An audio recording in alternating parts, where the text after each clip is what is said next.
The committee now. We will now recognize our second panel of witnesses. Pleased to welcome the Honorable Steve Linick, Inspector General of the United States Department of State. Mr. Linick, it is our understanding that you are accompanied by Ms. Jennifer Costello, Assistant Inspector General for the Office of Evaluations and Special Projects, whose expertise may be needed during questioning.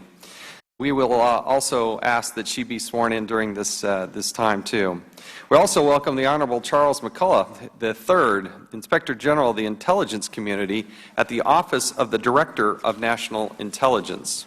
We thank you for being here. We thank you for your patience. It has been a long afternoon, but you have done some exceptionally significant and important work, and we want to hear it and understand it and digest it and ask questions about it. So, pursuant to committee rules, all witnesses are to be sworn before they testify. As I said, we will also swear in Ms. Costello. If you will please rise and raise your right hands. Do you solemnly swear or affirm that the testimony you're about to give will be the truth, the whole truth, and nothing but the truth? Thank you. Let the record reflect that all three of the witnesses did answer in the affirmative. Inspector General Linick and Inspector General McCullough, you are both welcome to make oral remarks. We'll be very generous with the time. And your entire written statement and extraneous materials will be entered into the record as you so wish. But let's now go to Mr. Linick and recognize him. Thank you, Chairman Chaffetz. Pleased to be here to testify about our report on records management and cybersecurity at the Department of State. I have no opening statements, and therefore am prepared to answer any questions the committee has about the report. Any other matters? Thank you, Mr. Linick. Mr. McCullough, we'll now recognize you for as much time as you'd like. Thank you, Chairman Chaffetz. If you could both bring those microphones, and it's a little uncomfortable, but bring them right up there. There we go. Thank you. It's a pleasure to be here, and I'm here to. I don't have an opening statement either, so in the interest of time, we'll here to answer your questions, and very happy to be here for you. Thank you. I'll now recognize myself first. I need you to summarize your findings as to what is happening and not happening with classified information. And Mr. McCullough, my understanding is a referral was given that's kicked off this whole process. Why did you make that referral? What was it that you were seeing that you think warranted an investigation?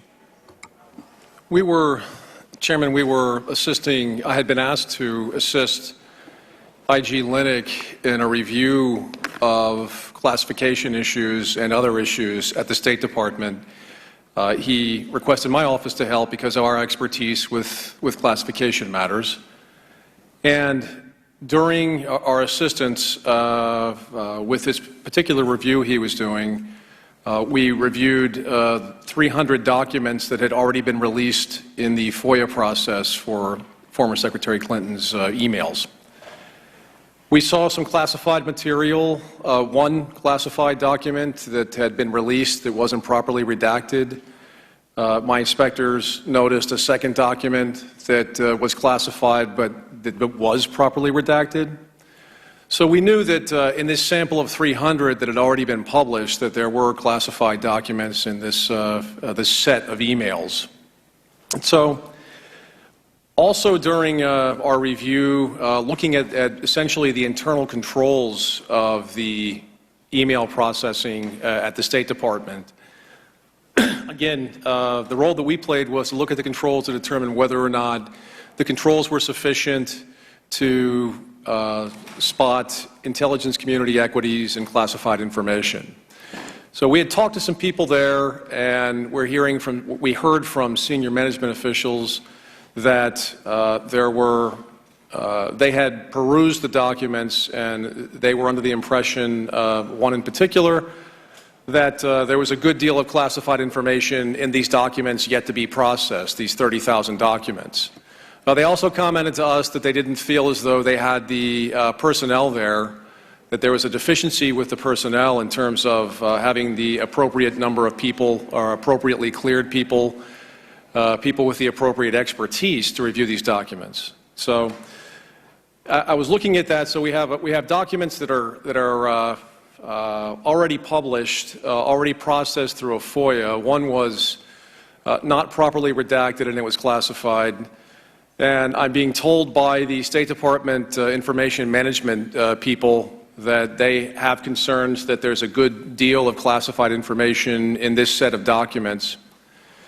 And on top of that, I was advised by Mr. Linick's office that this whole set of emails was present on a thumb drive in Secretary Clinton's attorney's office. And we knew nothing about the clearances for counsel or for the law firm. And I was also advised that this set of documents previously resided on a private server, which at that point in time was with a private company. So as an IG, I was facing a situation where I had classified information, it appeared to me, outside the care, custody, and control of the U.S. government. In the intelligence community, what you do when that happens is you tell the security component of the agency who owns that information. In this case, I told the agencies who owned the information. I also told the OD&I's security component, the NCSC, and I was advised to go directly to the FBI with a referral with respect to my referral to them. So these emails, which are supposedly all of Hillary Clinton's emails, they were sitting in a secure or non-secure facility at her attorney's office. I don't know anything about the security of the facility at the attorney's office. I think I had heard at that point in time that there was a safe there, and I think that it was represented. But it's not cleared by the United States government. Not to my knowledge. Mr. Linick, what was your finding here? Well, we were not involved in any of the classification determinations. I mean, our role in this was to look at the FOIA process. We were asked jointly to look at the FOIA process, whether improvements could be made, and we made a number of recommendations to the Department to make sure that classified information wasn't inadvertently released in the context of doing the review for FOIA. That was our role in this. Hillary Clinton had this convenient email arrangement with herself. Have you ever seen anything like that? Were there people that expressed concerns about that? And what happened when these people expressed concerns? Well, as we reported in our evaluation report, we did interview a couple of individuals who were in the Office of the Secretary, the Computer Division, SCSIRM, who said that they approached the then director of that particular office and expressed concerns both about the server and about whether or not her emails were being properly preserved under the Federal Records Act. And that individual, the director of SCSIRM, informed those individuals that it had been approved by legal and not to mention it again. What does that mean, not mention it again? How did you read that? You know, I can only report what the witnesses told us. We were not able to interview the individual. Why not? I'm sorry, I didn't hear the question. Why not? Why didn't you interview them? Oh, well, we asked to interview him, but he declined to interview with us. So we were not able to get the benefit of his perspective on it. So I'm really unable to interpret what that means other than just present the fact. And were you able to interview Hillary Clinton? We were not. Why not? We asked to interview Secretary Clinton. We interviewed all the secretaries. We looked at 5 secretaries of state, going back to Madeleine Albright, and through counsel, she declined to meet with us. Did she indicate a reason why she would refuse to meet with the Inspector General? Her counsel informed our staff that that all of the information about the email was on the FAQ sheet published by her campaign. So they directed you to the campaign? To the FAQ sheet. At the campaign? On the website, yes. The campaign website? I'll have to check that. I'm not sure exactly what website it was. Okay, well, it's an important point, so please check that. Okay. I've gone over my time. Let me recognize the gentleman from Massachusetts for 7 minutes in equal time. Mr. Lynch. Thank you, Mr. Chairman. The chairman asked, I'm going to follow up on that question. The chairman asked, have you ever seen anything like this before? And I think in the fullness of your response, I would say you have. As you indicated, you investigated, you reviewed the records of 5 Secretaries of State. And here's part of your report. It says here that your report identified more than 90 department employees under Secretary Powell and Secretary Rice who used personal email accounts for official business. And I'll quote your report. The report says exactly this. It says, OIG reviewed the department email accounts of senior department employees who served on the immediate staffs of Secretary Powell and Secretary Rice between 2001 and 2008. Within these accounts, OIG identified more than 90 department employees who periodically used personal email accounts to conduct official business, though OIG could not quantify the frequency of this use. So I know this is sort of the second part of this hearing, but that would have been good information to have at the first one. Also, Inspector General Lennick, in May you issued a report on the management of email records by the Secretaries of State, and your review found that Secretary Powell used a personal email account for official business. Matter of fact, in his book, he lays it out. I'm not going to repeat it again, but there's an interesting section here where he get a little frustrated with the State Department system, and he installed a laptop computer on a private line and just started emailing folks. And again, Secretary Powell has later admitted to deleting all of his emails. So we got 55,000 emails from Hillary Clinton. How many do we get from Secretary Powell? I'm not aware of any from Secretary Powell. That would be 0. I believe that's the case. Yes, Yeah, we did use a AOL.com account to transmit email. Now this is the time. Now get this. So Secretary Powell is testifying before the United Nations Security Council, telling them that there are weapons of mass destruction and we need to go into Iraq. At that time, he's using a personal email system, and he has deleted everything that he had in that file, so we have nothing. And Hillary Clinton is getting investigated. Let me ask you, have you followed up with that and tried to get any information from Secretary Powell? Well, we haven't. The Department, though, has asked for information from Secretary Powell, and I don't believe they've received it yet, but you'll have to ask the Department about that. When did they, do you have any knowledge when they asked? I think I might. I'd have to, it's in our report, the exact date. I don't have it off the top of my head. I do. October 21st, 2015. Perfect. The State Department sent Secretary Powell a letter requesting that he contact his email provider, AOL, to determine whether any of his emails could still be retrieved. Is that right? That's right. Okay. And in your report, you note that as of May 2016, the Department has not received a response from Secretary Powell or his representative. Is that still correct? To the best of my knowledge, that's correct. Nothing there. What are we doing about that? I mean, it's up to the Department to get that information pursuant to NARA regulations. They're on the hook to recover records that are lost from the State Department, and through that letter, they're trying to fulfill that obligation. So there's this huge gap. We got the goose egg from Condoleezza Rice, too. She gave us nothing in terms of emails. So we have 8 years of silence from the Secretaries of State. Well, the difference with, Condoleezza Rice, we believe, wasn't using email to conduct official government business. She got yes, there was staffers. Yes. And she served in 2001. This is not 1901. So there were emails. She acts like there was no emails in 2001. There were. We just don't have any. Not from her. We did find that her staff. I just think there's a double standard going on here. People talk about a double standard all day. How come these folks gave us the goose egg? We got 0. We got silence for 8 years from our Secretaries of State, and no one's going after them. They don't get subpoenaed up here. I haven't seen them at these hearings. Will the gentleman yield? Gentleman yields. Yes, sure. The Inspector General was able to interview them and talk to them, and they did look at them. And they got nothing. They got the talk to the hand. That's what they got. They got 0. With the gentleman, no, he said that she did not use email.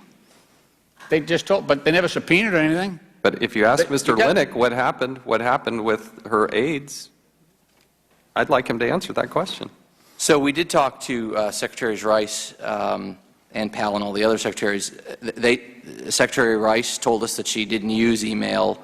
And you just take that at face value? Well, we actually tested that. We looked at archives. We didn't find, I mean, we try to corroborate that. We did not find any evidence that she used what about her immediate staff? Well, we did conclude that her immediate staff used email to conduct official business. Yeah. So we did. Okay. So, you know, that's interesting. Do we have their emails? I'd have to check on that. I do know that we, in the course of our work, we bumped into a number of emails that, classified emails that staff sent to personal accounts, and we did write up a memo describing that and providing that to the department and asking the department to take appropriate action to make sure any of the archives didn't have classified email in them. So we did take, same thing with Secretary Powell when we found the 2 classified emails that were sent to him. Okay. Mr. McCullough, what do you think about this? With regard to the lack of response by Secretary Powell, 4 years, and then getting 0 from Condoleezza Rice as well. my office's role here was extraordinarily narrow. When we came in, IG Lennox's office was doing this review.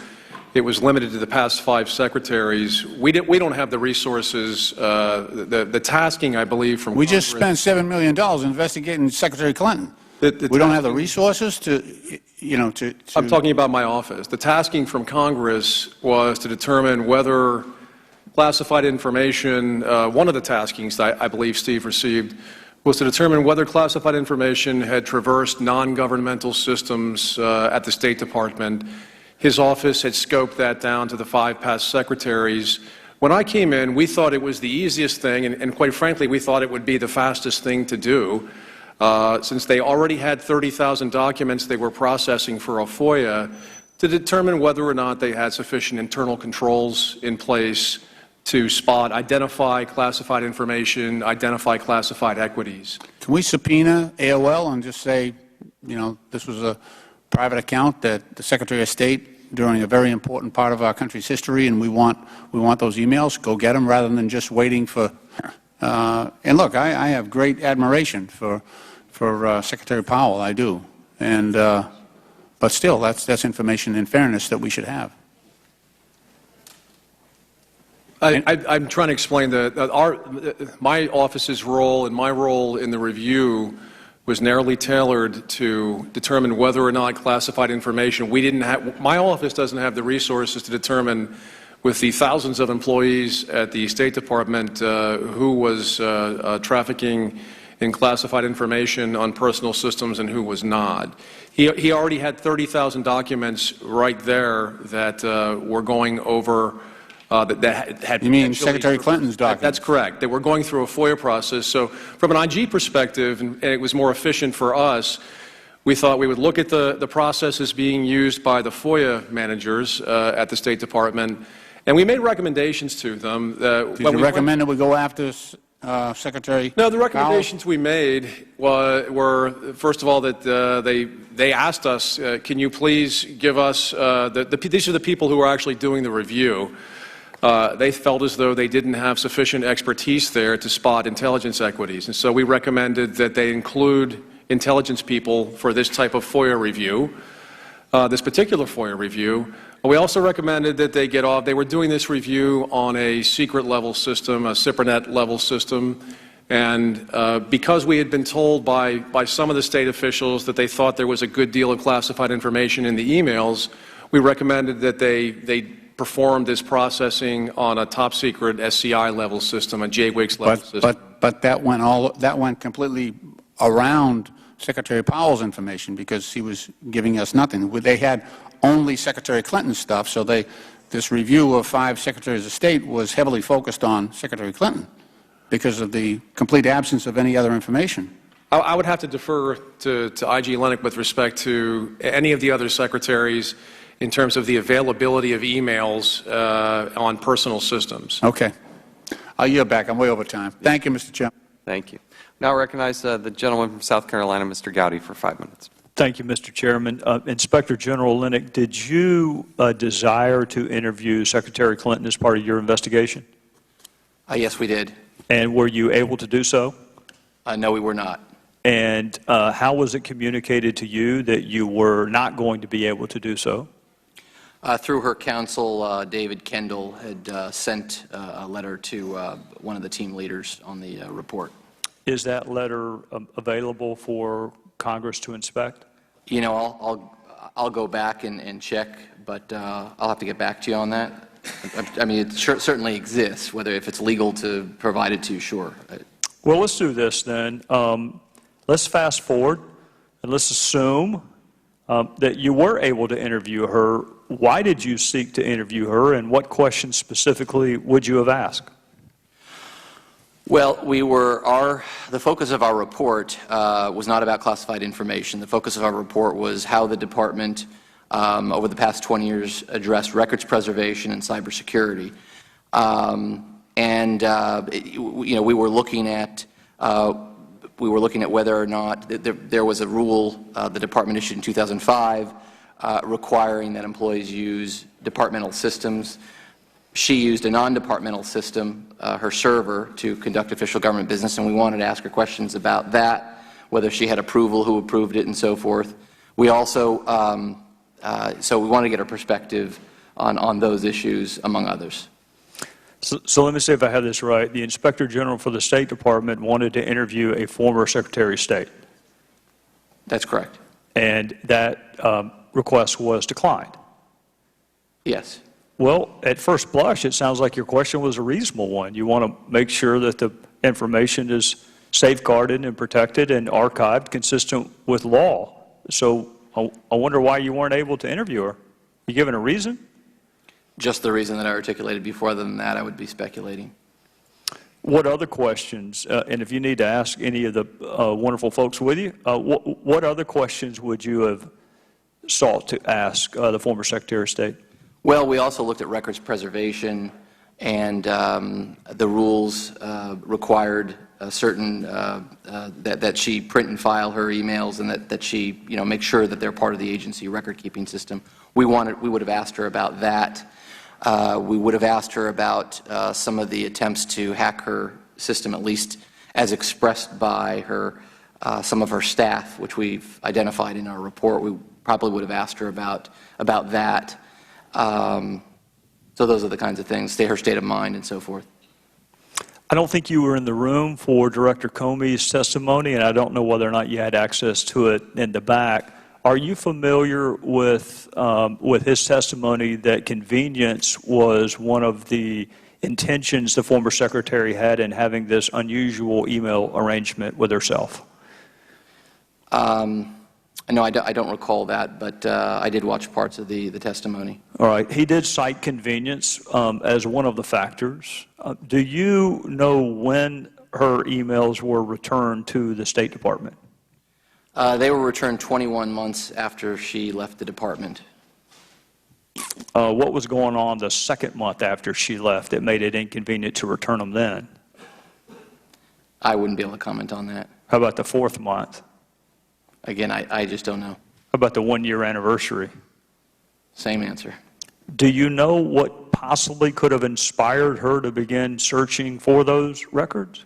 Well, she did receive a request from the department to return records in accordance with their obligations under the Federal Records Act and NARA regulations. But that obligation didn't manifest itself 21 months later. That obligation was present the day she left office.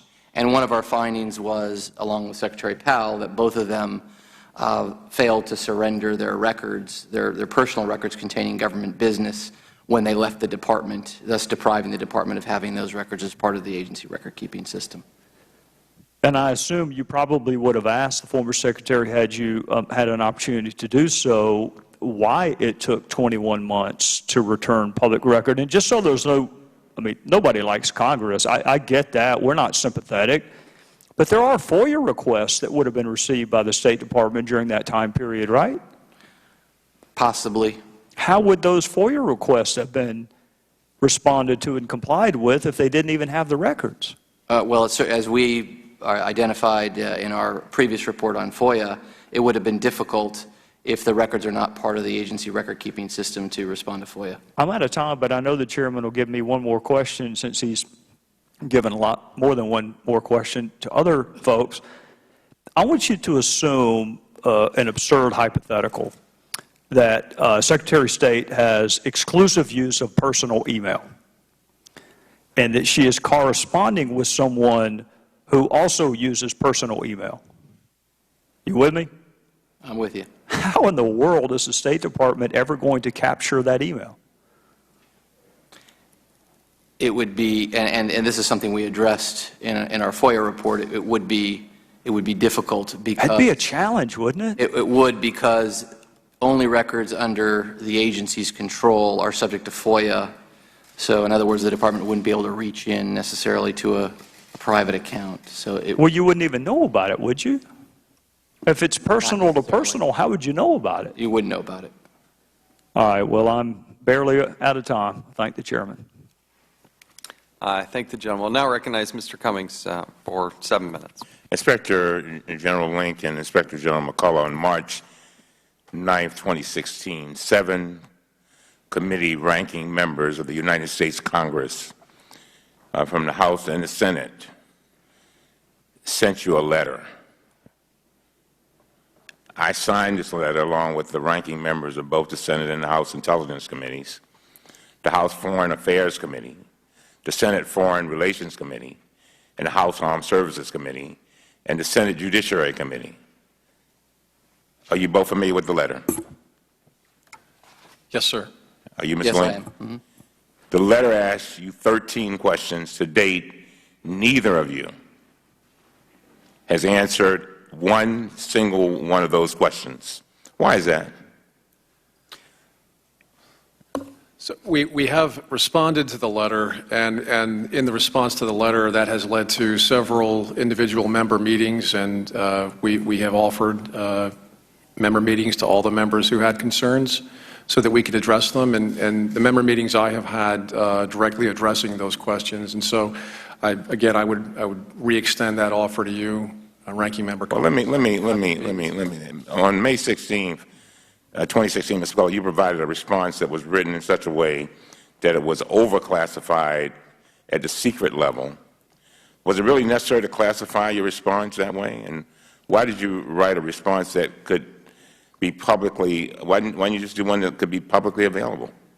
It wasn't overclassified, Ranking Member Cummings. There was a lot of concern by members who did not have access to certain of the emails, and I wanted to make sure that anyone receiving and reading that letter would understand that if I was coming to brief, I wouldn't be able to brief on the one set of emails that are ORCON with one of the agencies. All right, now, Mr. Link, you responded on May 25th, 2016. You had a short letter, too. I did. Wow. Like Mr. McCullough's letter, it failed to answer any of the specific questions from the ranking members. You both received follow-up letters again posing the same 13 questions. Neither of you responded to those letters. And so I guess your answer is the same. You all talk to each other about how you all are going to coordinate not responding to members of Congress, ranking members at that? Well, the underlying issue in those letters was accusing our office of bias, and I think we responded in our letter that we conduct ourselves with the highest integrity, and I can vouch for my staff. We are obviously focused on where the facts lead. We're independent, and we've worked very competently on our reports. And I think our recent report, the evaluation on records preservation and cybersecurity, speaks for itself. No one has contested or challenged our findings or recommendations. And in fact, the State Department has accepted the findings and recommendations. And we explained that in the letter. We explained that we have had bipartisan contacts with Congress. So well, let me ask you some questions because I'm running out of time. Other than through official press statements, have you or anyone in your office, with the knowledge of the office, provided any information regarding the review of Secretary of State Clinton's emails to the news media? Well, we, like every other IG office, have a press office. And when we get press inquiries, we respond to them. We respond to them appropriately. We would never, never release. Well, of course, just like every other IG office, if someone asks about our findings or is misinterpreting, what we're doing, we'll respond to it. But we've never released any confidential information or have been inappropriate. Okay. Have you or your offices given any information, written or oral, regarding the review to the Republican congressional members or staff that your offices have not made available simultaneously to the Democratic congressional members of staff? No. We're bipartisan. Always. We've been bipartisan, bicameral at every step with our congressional notifications. I believe there was a blip on one occasion. It was unintentional, where one side, and I think there was a briefing where the members or the staffers had requested the other side not be there. We briefed one side and then offered the exact same briefing to the other. But otherwise, we've made every attempt to be bipartisan and bicameral with all of our reporting and all of our briefings. We've done a number of briefings. The letter said, and I quote this same letter that we sent you, it says, last week a potential whistleblower in the office of the State Department Inspector General publicly accused the office of having an anti-Clinton bias. What are the policies and procedures for employees of your offices to report concerns regarding ongoing investigations, including concerns of bias within your offices? Mr. Ling, since if there are any issues about conflicts of interest, we would, as a matter of course, we would take action if there was an issue. But let me just say that I've been, prior to my having become an IG for the last 6 years, I was a career prosecutor for 16 years. And the principles of integrity and honesty are of utmost importance to me and to my work. These allegations are entirely unfounded. Our work speaks for itself. And we will follow the facts wherever they lead. Partisan politics has no bearing on what we're doing. Well, this committee has a reputation for going after people who interfere with whistleblowers. And that's why I have to ask you, this was a whistleblower an anonymous whistleblower.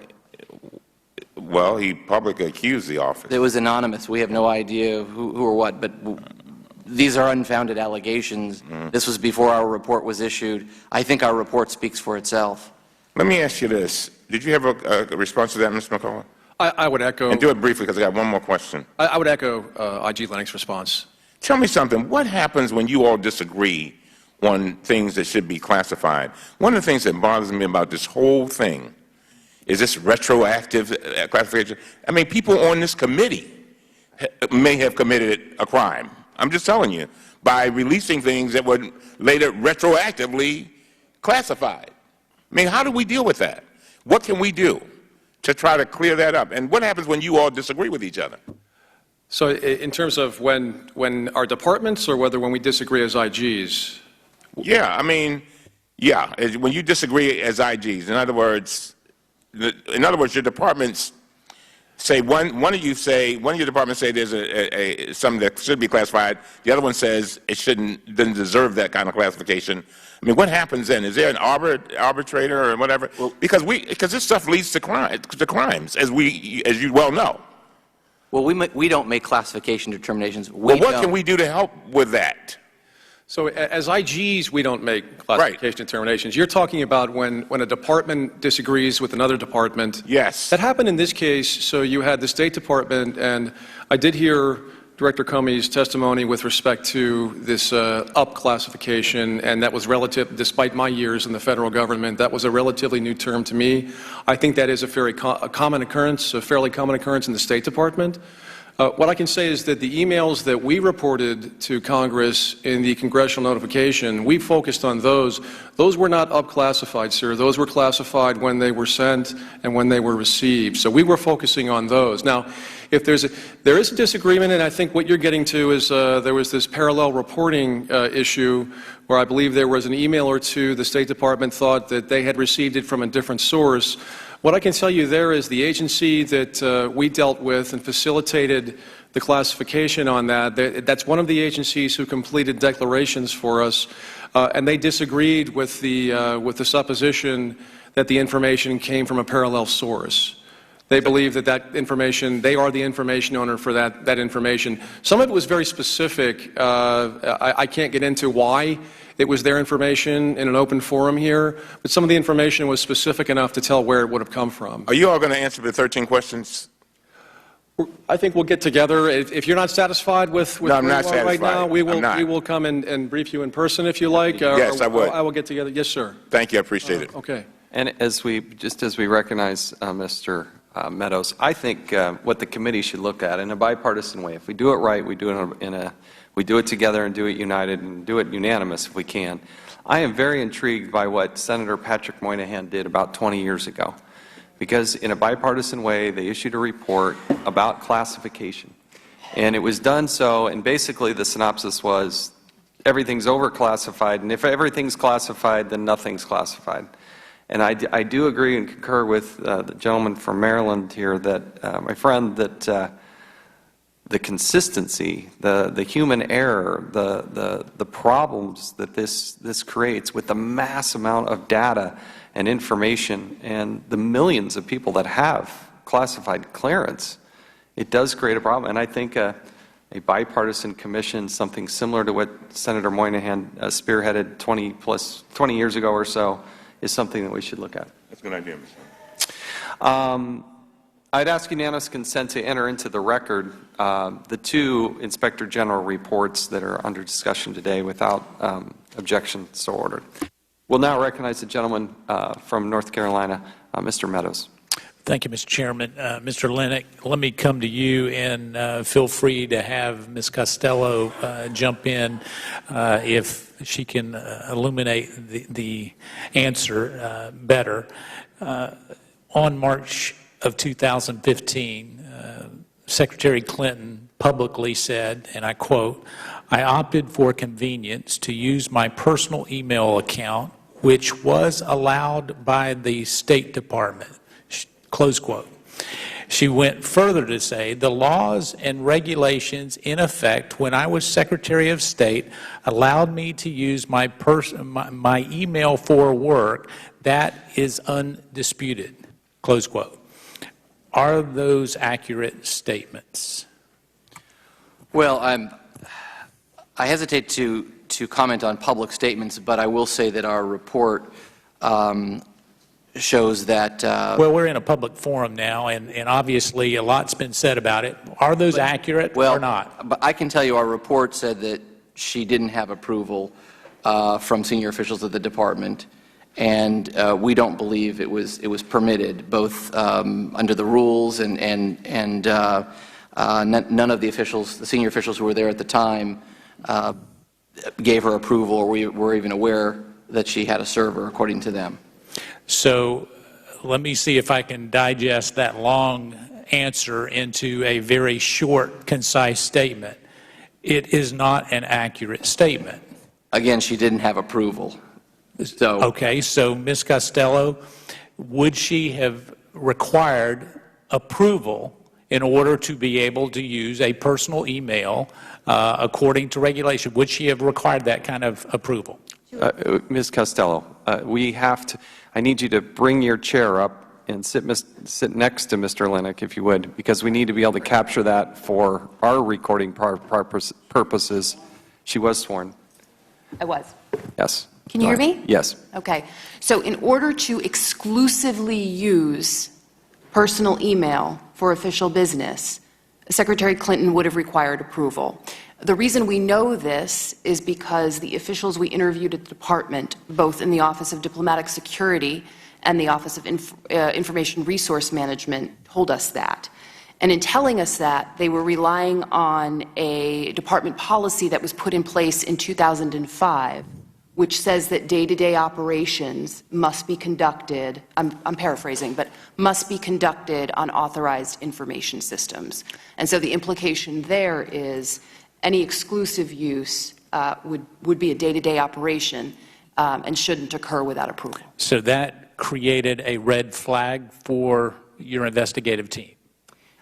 As we reviewed the policies that were in place by the department, yes, it was something that we considered very carefully in evaluating the evidence that we obtained. So her statement that this is undisputed would not be accurate. So I won't make you make a reference to the rest of it, but obviously it's disputed if we're disputing it here today. I would say that in relying on the interviews that we conducted with the officials at the department, who would be the people responsible for implementing these policies, the answer is yes, it's disputed. So they would dispute it? They did. Okay, and they did. All right, so for the record. So let me go on a little bit further, because so you mentioned who had the obligation. I guess, how difficult would it be to comply with the law, the Federal Records Act, if you are using your personal email account? What would you have to do?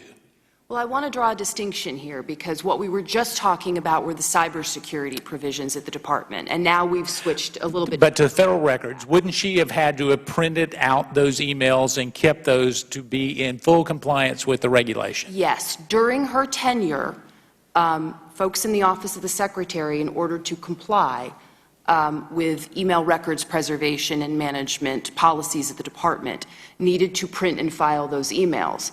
Now you can. So out of the 30,000 emails that we've had testimony earlier today, how many printed copies of emails, of her emails, did you find?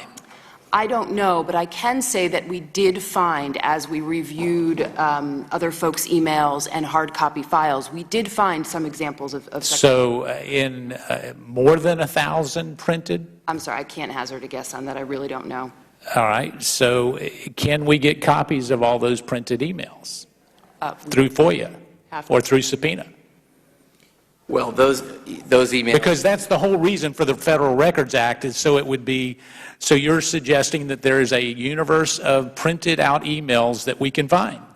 To the extent that other folks who Secretary Clinton emailed did go ahead and print and file. Oh, so you're saying she didn't print any of them out? Right, but they do. Oh, okay. Well, that's a big difference. So she made no printed copies in order to comply with the law. That was somebody else perhaps printing it out, and she happens to be communicating with Correct, and I'm sorry if I wasn't clear before. No, that's good. What I'm out of time. Is that they exist in the department. A few here and there do. All right, I'll yield back. Thank you, Mr. Chairman. Thank you. And I think the point that certainly Mr. Gowdy was making is, if those emails on a private server were mailed to somebody else who's not involved in the government, then there is no printed out copy as required. We'll now go to Mr. Wahlberg of Michigan. Thank the Chairman, and thanks to the panel for being here. Mr.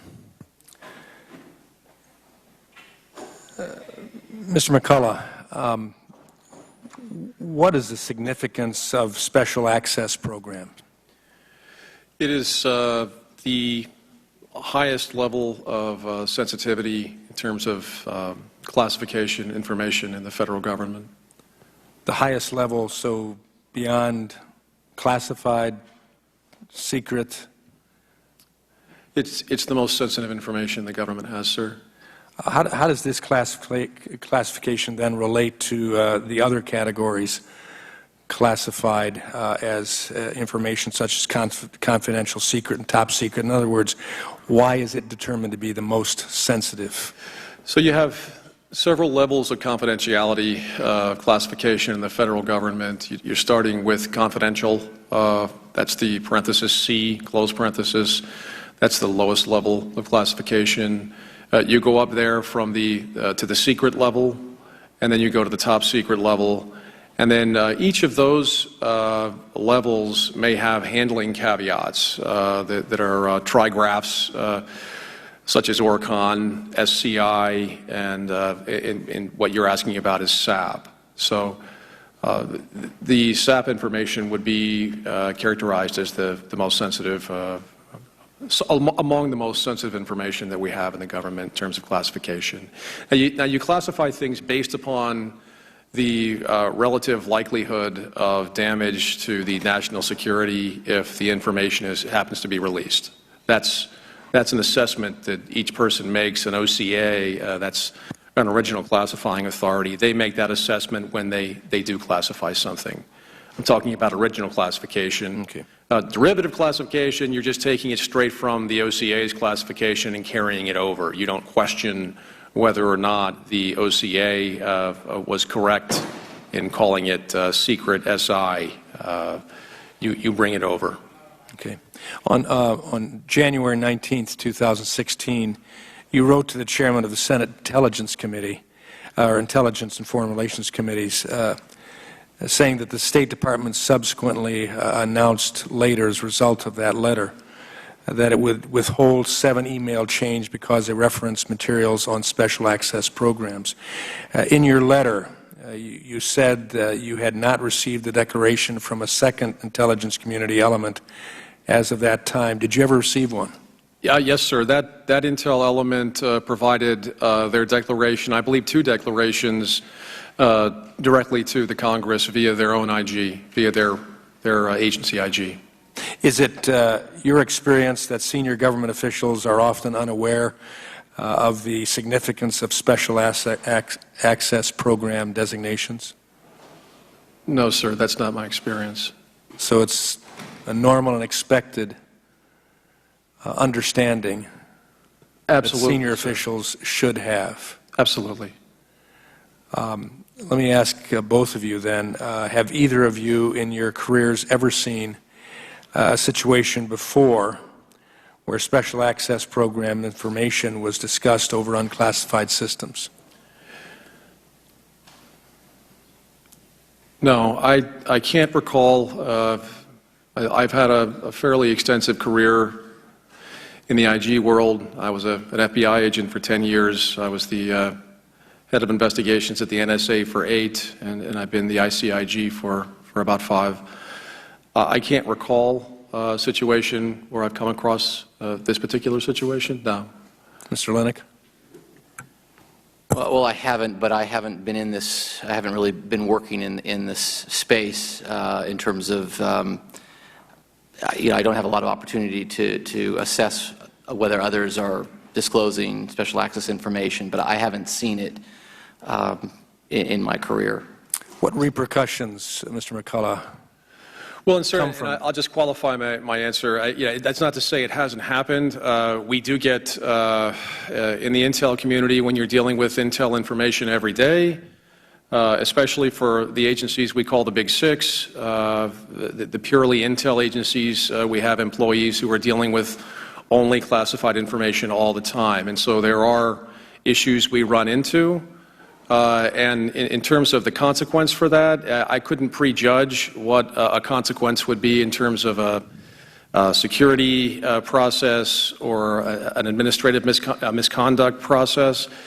But it certainly would be something where the security elements for the intelligence agencies would look at re-adjudicating the clearance, and it would be a significant factor in the re-adjudication.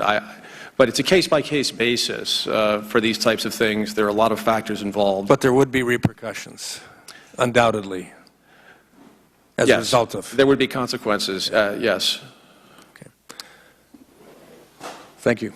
Thank the gentleman. I'd ask unanimous consent to enter into the record a series of memorandum from both the Department of State Inspector General and the ODNI Inspector General, and without objection, so ordered.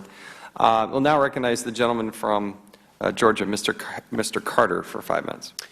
Thank you, Mr. Chairman, and thank you, gentlemen, for being here. Mr. Linick, in May of 2016, you submitted a report on the Secretary of State's email records management, and you referred to 2 separate incidents in 2011 in which then-Secretary Clinton's private email server was targeted in hacking attempts.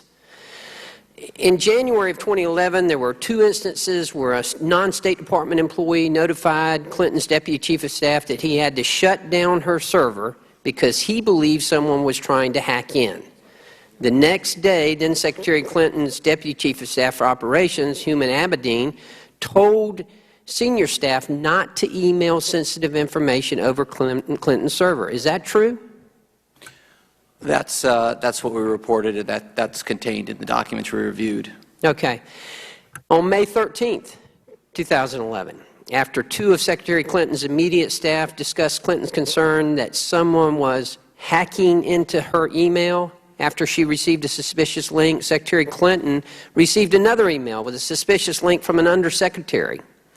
She replied to the email directly, asking if the undersecretary had really sent that email since she was worried about opening it. Is this best practices? Is this the way you're supposed to? I'm no expert on the internet or anything, but my kids always told me, no, don't open it. Well, I can't speak to what's best practices in that community. I mean, I think But is that the way you should respond to a suspicious email, especially after you've already had staff warning you that someone may be hacking into it and that you're concerned that it's being hacked into? Well, what we reported is that under State Department rules, you're supposed to report when you believe you've been hacked, and that was where they fell short. They didn't report those two. So they did not report it. Even though Ms. Clinton believed that she was being attempted to be hacked into, she did not follow State Department rules and report it. That's correct. This is Hillary Clinton we're talking about, Secretary of State. That's the one. Okay, just want to make sure. By responding to that email, do you think that Secretary Clinton may have allowed a hacker to gain access to her emails? I really would have no knowledge and ability to answer that question, whether she may have allowed an attacker. Obviously, it's a risk, and that's why it's required to be reported. I was about to say, that's why we have the policy in place. Sure, it's a risk. And I guess that's where we get the extremely careless or whatever it was. Anyway, Mr. Lesnick, at any time during your investigation, did you see evidence, and this is important, please hang with me here, okay? At any time during your investigation, did you see evidence of Clinton staff knowing that her server, the server, was unsecure, yet they still sent sensitive information over it? I'm not able to say that. We know from the records, we were not able to interview a number of folks, but we know from email records that there was discussions about the server. Whether they knew it was secure or unsecure, I don't have any evidence about that. No evidence about it. Mr. Lennon, if Hillary Clinton's private email server was as secure as she has time and again assured us that it was, saying it was safe and secure, then why would her staff be so concerned? I mean, you stated in your report her staff showed a concern that don't use it, don't open this email, don't use this because we think you're being hacked into. Yet we've been told by her that it was perfectly safe and secure. Isn't that true? We weren't able to interview her staff, so I'm not able to comment on what they were thinking at the time. You know, I think, Mr. Lesnick, that it's pretty clear that the Secretary actively jeopardized the network and national security as well. I think any rational person would understand that this is what happened. I hope that you'll continue to investigate this, and I hope that you will report back to Congress any information that you might get. Mr. Chairman, I'll yield back. Thank the gentleman. We'll now recognize the gentleman from Wisconsin, Mr. Grothman, for 5 minutes. Yeah, I'd like to follow up a little bit more on these emails. Okay, I mean, you guys were investigating the Benghazi thing. A subpoena was issued for the Benghazi documents. Could that have included documents that were emails that she sent or received on her private server? We didn't investigate Benghazi. We did. I'm sorry, we do. Yeah, we weren't involved in the Benghazi right. either. But do you believe on her private email there could have been documents related to Benghazi? I would be speculating. I don't have an answer for that. Is it possible? It's her private Again, it email. wasn't part. Let me put it this way. I don't know. With regard to freedom of information, you have determined that there's no question that she had work emails on her private server, right? Yes, that's true. That's incontrovertible, okay? If she had work emails on there, whatever they were about, might have been about Benghazi, might have been about the Clinton Foundation and, you know, whatever's going on there that maybe wasn't right. How long was she supposed to hold on to the emails, the work emails, after she left her office? Well, as we stated in our report, the rules require that she surrender official records upon her departure. Same rules applied to Powell as well. And so at that time, when she left the department, those emails should have gone back into the agency record-keeping. Okay, she didn't surrender them. But if she would have surrendered them, how long would they held on to those emails? Work-related emails related to the Secretary of State. Let's say she did the right thing. She leaves office on whenever it was, January of 2013. How long would those emails be held by the government? Well, I don't know the answer to that question. That's unclear. I mean, one of the things in our report was, we stated, is that they didn't do such a great job preserving emails at that time, and so their systems that were in place weren't. So I don't have an answer to that question because it's not clear to me how long they would have been preserved. I'll ask you both because I think the answer should be obvious. Maybe the departments weren't doing the right things, but if you get a Freedom of Information request, say, for something that happened 2 years ago, these agencies are supposed to have it, right? Are you guys subject to Freedom of Information? Oh, sure. They're supposed to maintain the Right. records. So if I ask you guys a Freedom of Information request on something you guys were doing 2.5 years ago, you'd be able to pull that up for me, couldn't you? Well, again, so long as the record is in the agency's possession. Right, assuming somebody didn't screw up. Some records are disposed of, I mean, there are time frames, but... Minutia, but most things, you would be able to find things that you worked on 2.5 years ago, right? You would hope. Otherwise, why even have a Freedom of Information Act? Okay, I guess what I'm getting to, not only did she not turn them over, as you're saying she should have, correct? But if she wasn't going to turn them over, wouldn't it have been more prudent to hold on to them? I'm not sure I follow you. Okay, if I want to know something that was going on in the Secretary of State's office in 2012, and I made a Freedom of Information request, the first thing they would do is they'd look at the records that they are holding on to, right? And if Mrs. Clinton did not turn over the records as she was supposed to under law, we might contact her and say, hey, Mrs. Clinton, we have a Freedom of Information request here. Do you have any records dealing with the year 2012? Right? Isn't that what you think would happen? I don't know. I mean, possibly. Kind of frustrating here. Do you think it was right for her to dispose of these records, just as when she was still Secretary of State, would have been right for her to erase work-related emails? Well, if they count as federal records, she's supposed to make them part of an agency record-keeping system. Right. That's clear. Right. So if she didn't turn over records that are part of the agency record-keeping system, then she would be violating State Department rules requiring her to do so. And if she would have, they would still be available, unlike being erased by her lawyers, right? Assuming somebody didn't screw up in the State Department. Well, I don't know if they would have been maintained because we found systemic issues with records preservation.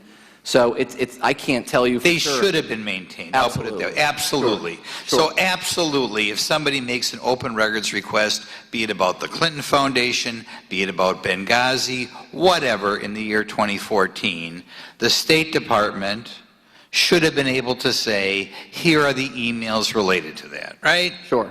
Absolutely. And they didn't and couldn't because they were erased by Secretary I don't know if they were Clinton's- erased, but the bottom line is there were 50,000 we heard pages of emails we heard that when were they testified, not returned to the department. We heard when the FBI testified that tens of thousands of emails were erased. So I think we can assume, and some of those they were able to retrieve. We know they were work-related.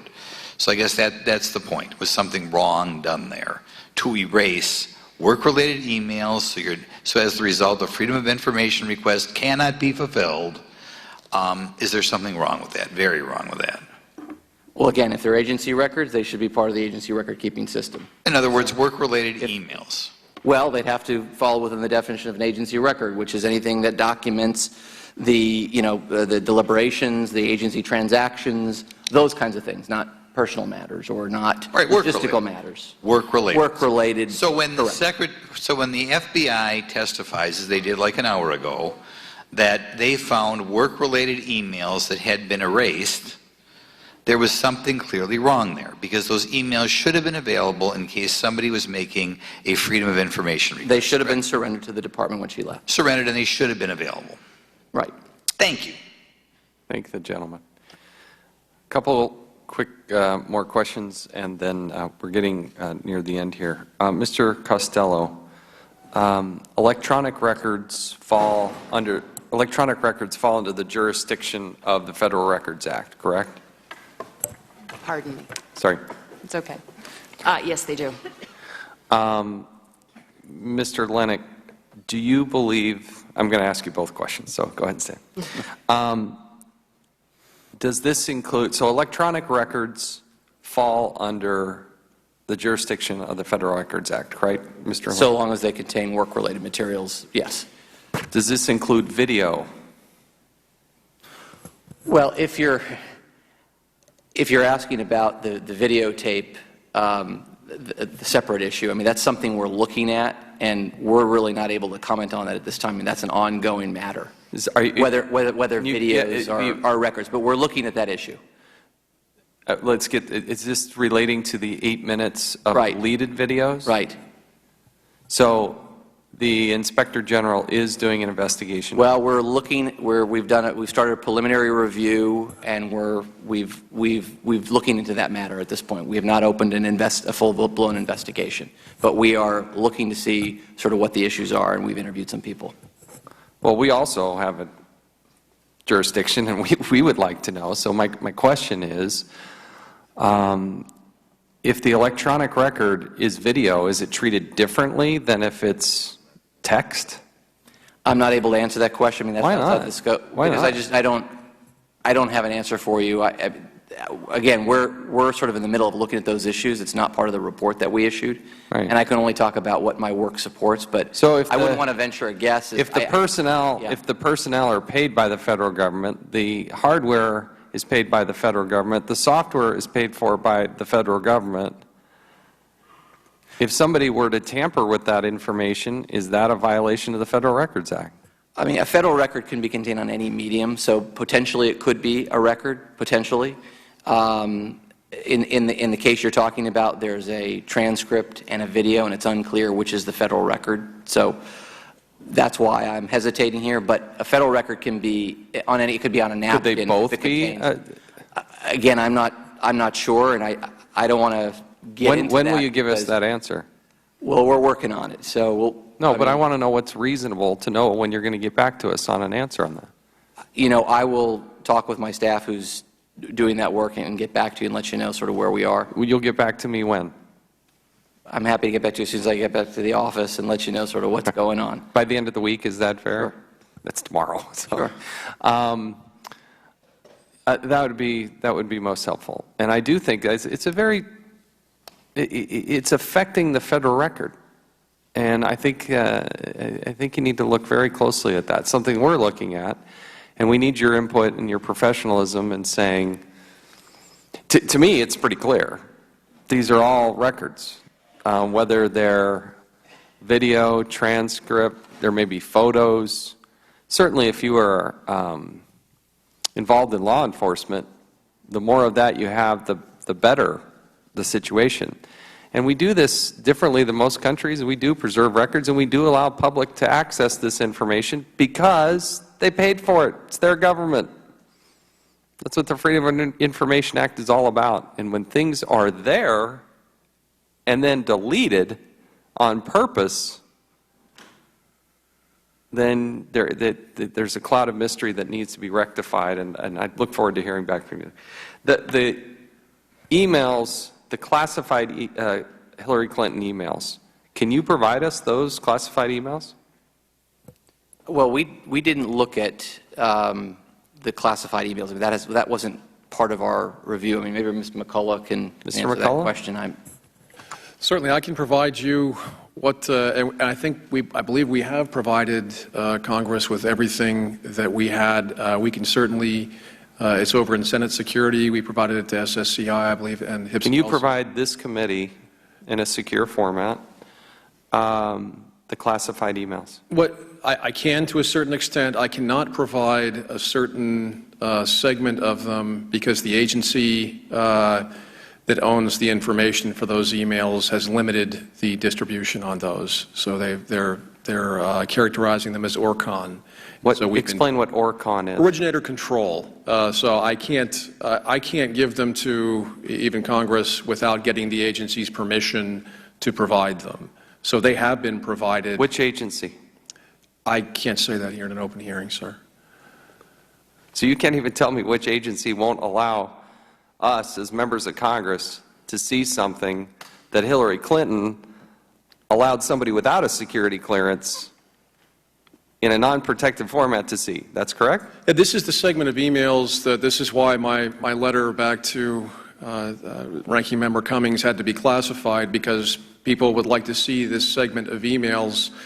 And this has been an issue not just with you and your committee, but with several members at this point. So we have gone back to the agency that is involved several times, and we can certainly do that again and ask permission. Can you generally tell me, is it because they're so sensitive about signals intelligence, humans intelligence? What?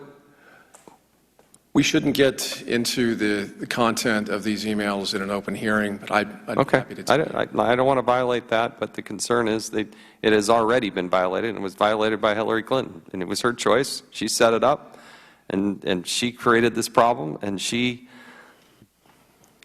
created this mess. We shouldn't have to go through this, but she did that. This is the segment of emails that I had to have people in my office read in to particular programs to even see these emails. We didn't possess the required clearances and compartments. So even the Inspector General for OD&I didn't have the requisite security clearances. That's correct. I had to get read-ins for them.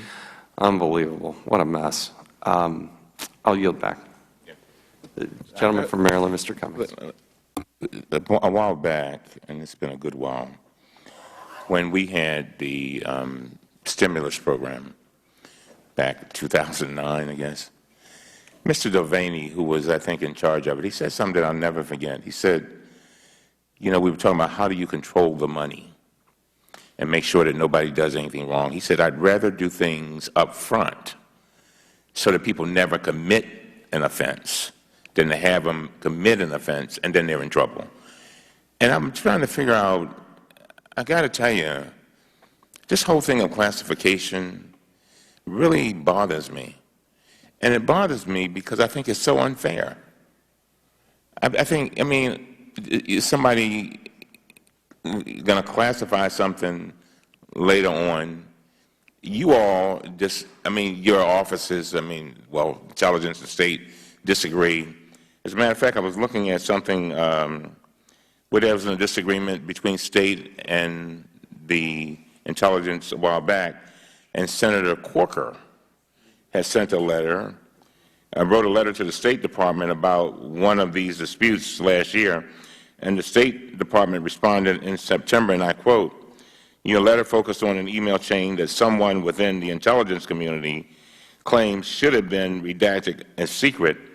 Our experience is that this process may, in some instances, result in the IC wrongly assuming that information in the emails originated with the IC, when it may instead have been based upon other sources given the wide range of contacts maintained by State Department officials, end of quote. So, you know, I'm wondering what your offices can do, if anything, maybe out of your jurisdiction. But going back to what Mr. Devaney said back then, is how do we make sure that people are not stepping into violations that they don't even know? I mean, am I missing something? I mean, and this is serious stuff, man. You got the FBI director, the Department of Justice, and people can't even agree. I'm not saying you should agree, but when you tell me, again, and I'm going to harp on this because I saw it in the Benghazi committee, you know, you say you committed a crime or you did something wrong when something was upgraded later. What's that about? Can you all help me? So there are a couple of issues in there, Mr. Cummings. The first, in terms of the upgraded later, again, the emails we were concerned about were not those that were upgraded. I believe it's not unique to the State Department, but that seems to be a fairly common, when State Department is processing a FOIA, they upgrade things before they're released. And so that's one subset, one bucket of emails, and that's separate from the emails we're talking about. It's separate from the emails I believe Director Comey is talking about when he says there were 110, I believe. Those were classified when they were created and sent and received. So those weren't about being upgraded. I think I've heard the term used, retroactive classification. Whatever you want to call it, that is being done with some emails, but the emails that were the concern, I believe, in this case, were the emails that were classified when they were born, essentially, when they were created. But they weren't marked, right? Other than those that you discussed with Director Comey earlier. Three. I know of none that were marked that we looked at. That's part of what I'm talking about. Right. They got it all out in the press. Oh, Hillary Clinton lied because and then we come to find out there were 3 that had markings of a C, and it was the wrong marking. So basically, 3 out of 30,000 plus. You see how?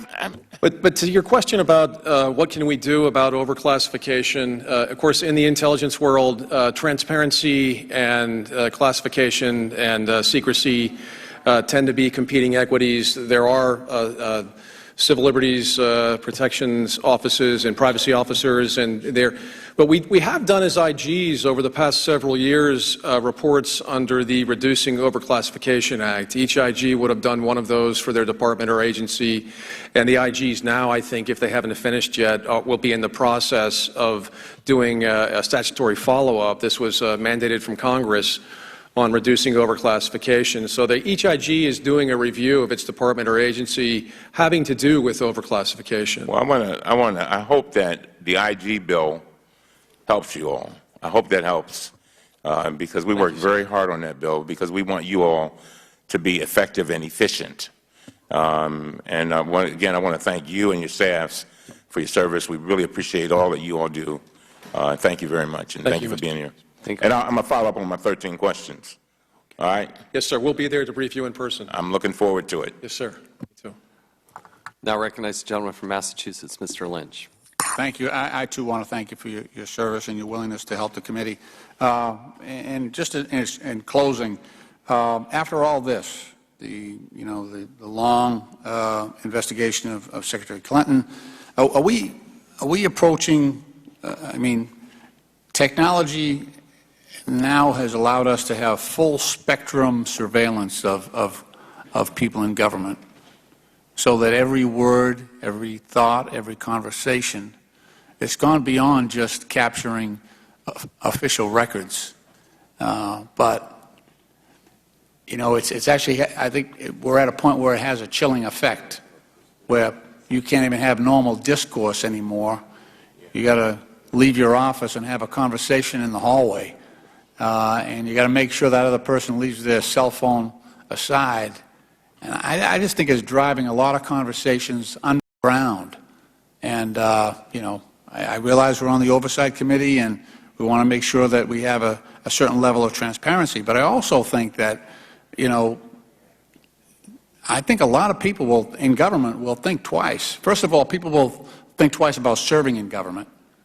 And then people in government will take great pains to make sure that their thoughts, the open discourse, are not ever recorded, because you're going to have a committee like this subpoenaing you and getting every single phone call you ever made and every email you ever made.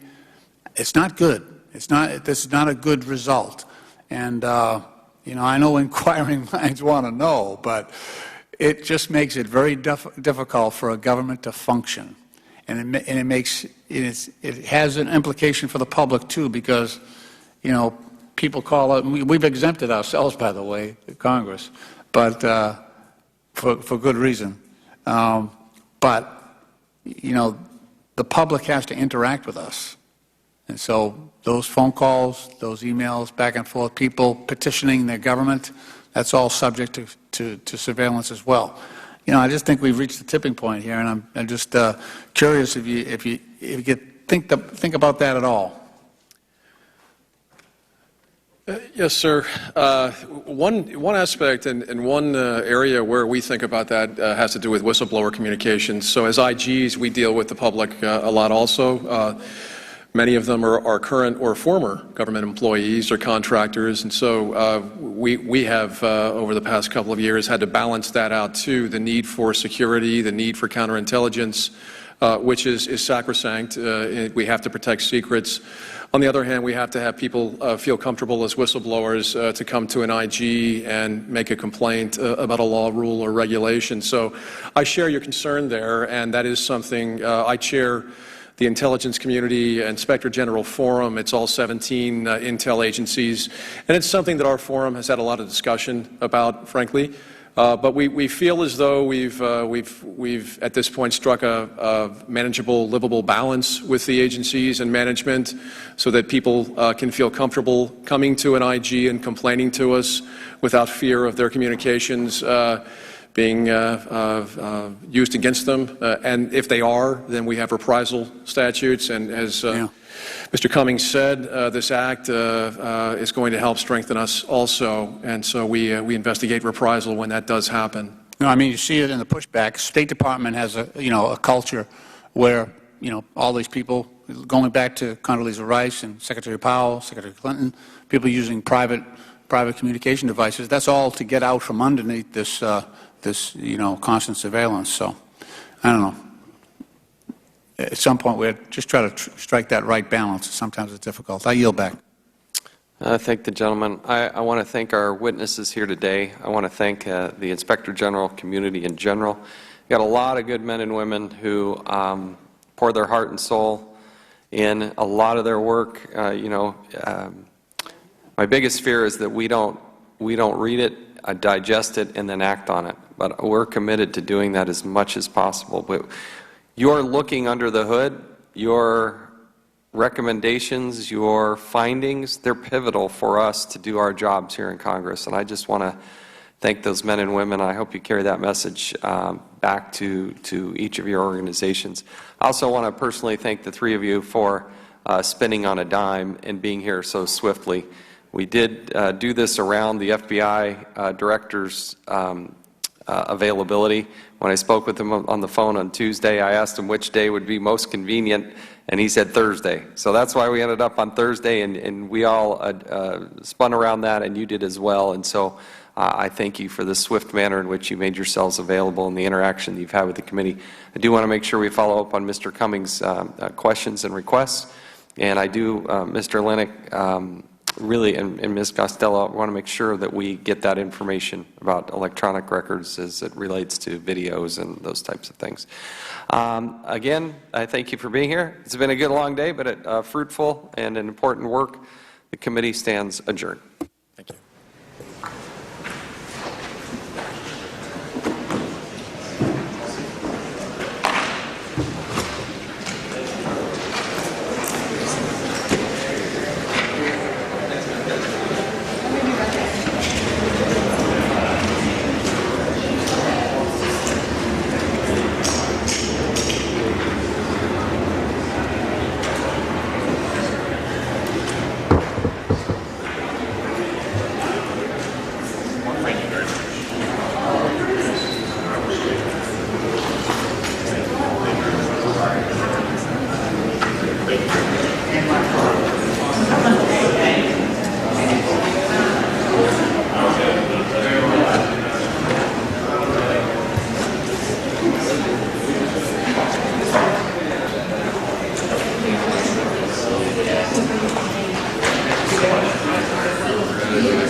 You can watch this hearing again